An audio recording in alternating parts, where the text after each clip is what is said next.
Hello, Substackians. Welcome to my experiment today. This is Jane. This is the altar of truth and love. I know most of you here in this moment, and it has been a long time since I have come on to share my in the moment, unplanned, creative channel with you. And so that is our experiment today. Of course, there's a lot I've been thinking about before I arrived here in this moment, and a lot that my channel wants to practice channeling. And so that is why we're here. We're sitting at the altar of truth and love, surrendering our bodies, my body, as a vessel for the voice of the Holy Mother, of the Holy Father, of creation, and seeing what wants to be shared. So, some years ago, before Oren was born, I taught a 13-week creativity in Ram, maybe my most favorite thing I've ever created, called the Holy Voice. This is such deep medicine that invites us into an exploration of our creative channels and the space of divine union and the mythic landscapes of Avalon and Glastonbury, which I just visited. And so this medicine is fresh again in the field of my consciousness.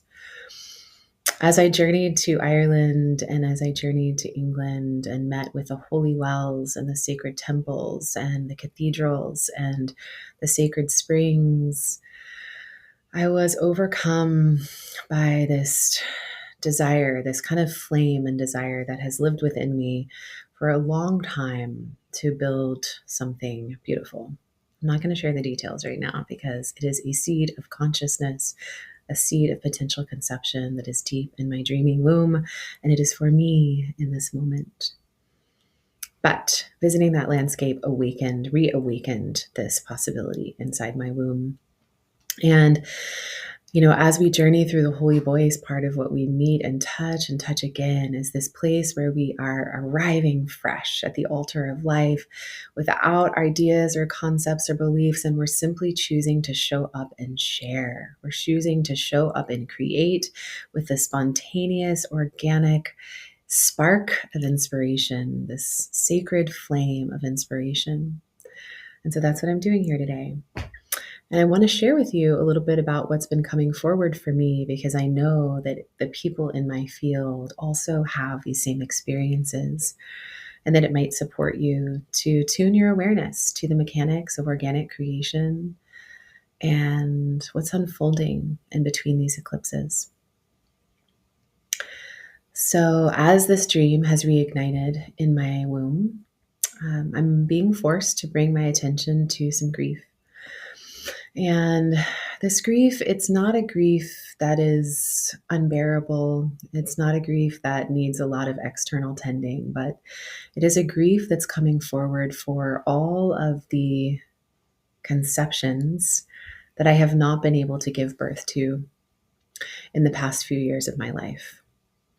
And about 3 years ago, Richie and I made the conscious decision to have a family. And so all of my dreaming and scheming and creative life force and mineral stores and everything I had came into the dreaming, ceremonializing, conception, gestation, birth, tending, growing of my now 2-year-old son. And as a woman who is a medicine woman and a keeper of these womb mysteries, this took everything I had. And in that process, there were conceptions and concessions I had to make around them. Albums of music, songs, poetry books, dreams for land, so many dreams in the dreaming field of possibility, which many of you understand. If we tune in deeply, those of us who are designed to be organic vessels of creation, we can feel the potentialities of everything we could create all around us. But we live in human forms. We are bound here in many ways by matter, by mineral stores, by nutrients, by sacred waters, by the age of our bodies.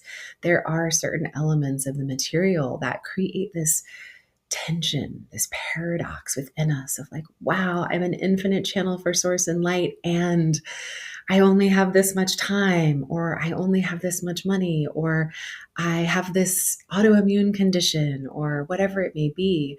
And so part of the tension of being a creator in a human body is to be able to feel and sense and know this great field of potentiality.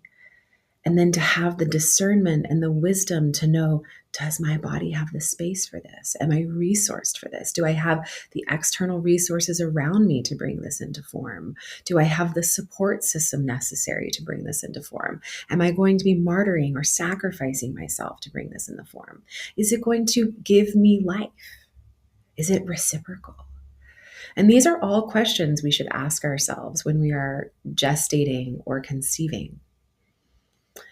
So for me, there's been this grief of recognizing what I haven't been able to birth, what I haven't had the space to give my energy to, where I've needed to actually earn money instead of bringing my energy into a deeper level of creation, where I've needed to take care of my son in order, rather than writing poetry, and just making peace with all of it. Sitting in the grief and the loss and the frustration, and recognizing this is what is. This is what has been. This is the place between eclipses. This is the moment before the seed sprouts. This is what has been.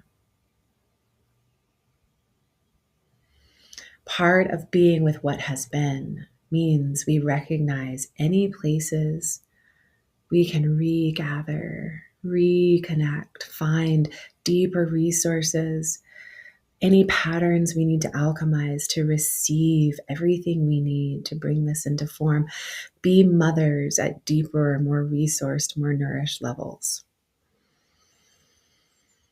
So in that grieving, there's an awareness of where we've made concessions, where we weren't yet ready, where we had to give our attention to other things.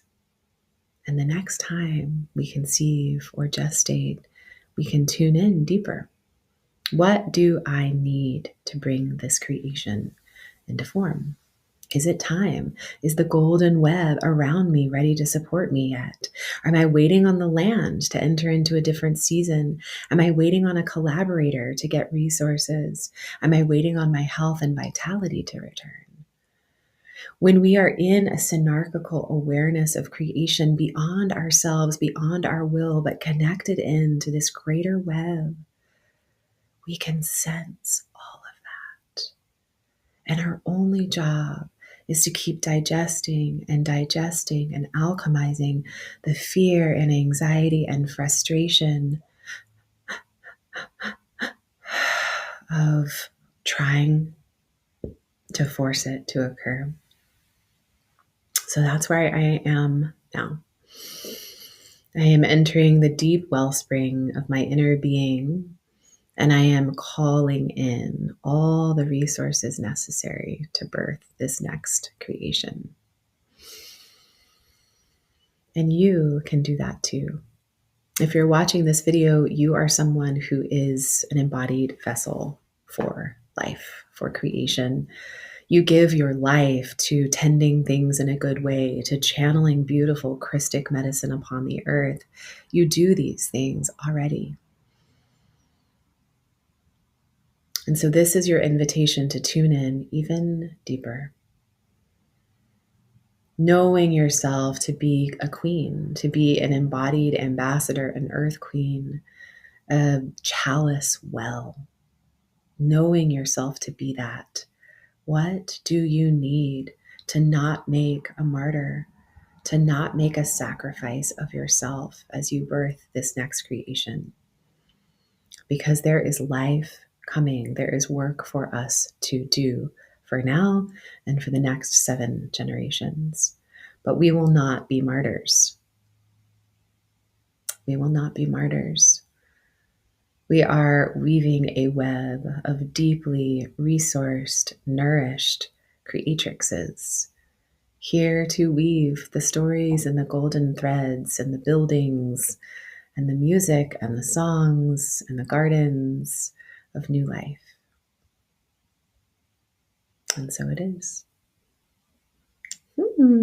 Thank you all so much for showing up here with me. This is really sweet. It feels so good to alchemize any of my own psychic material while also sharing the channel with you. Thank you for subscribing to me on Substack. If you feel inspired to upgrade your subscription with a monthly donation or a yearly donation, I would be so happy to receive. This is part of the nourishment for me, is to be able to be paid in such an easy way by sharing so freely. And if this medicine calls to you and you might want some sort of support container, and also looking at your mother creational blueprint patterns, I'm here. I just received this in this moment. Like, oh, this could be something really beautiful. Yeah. Mostly, I'm just here to share with you. And I'm sending you all so much love and hope that you have beautiful post eclipse spring births. Mwah.